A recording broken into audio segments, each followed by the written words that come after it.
Recording studio सरसों पाही।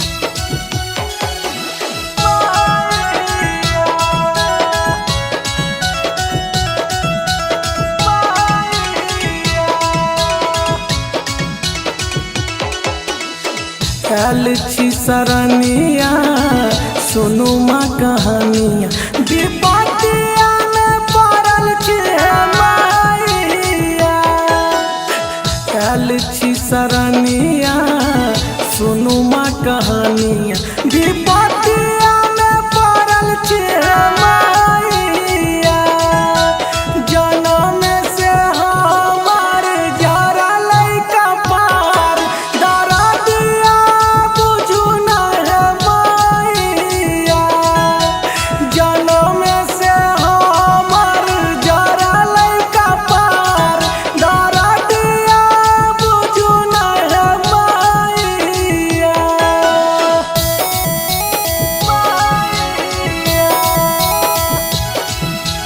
Music by मुन्ना राज।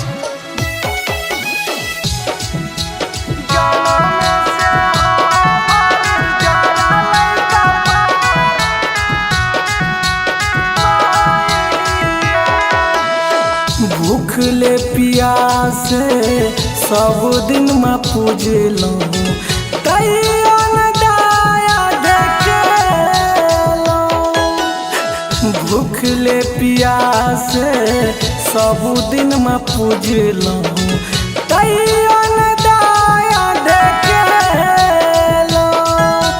जीवाते जी हमारा एही जिंदगी में मौगतिया देलौं गे मैया। जीवाते जी हमारा एही जिंदगी में मौगतिया देलौं गे मैया।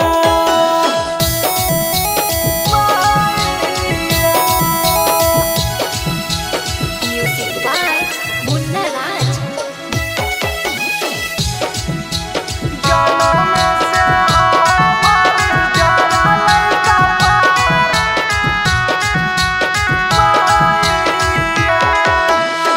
दुनिया देखाव से पहले छीन लै तो जीवन ई सब दिन नहीं देखतो माँ।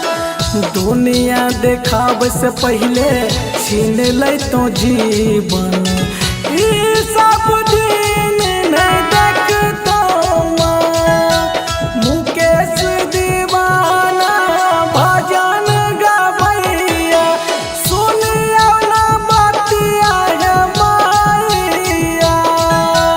सुरेश बेदार भी अरज करैया सुनियो ना बतिया है मैया।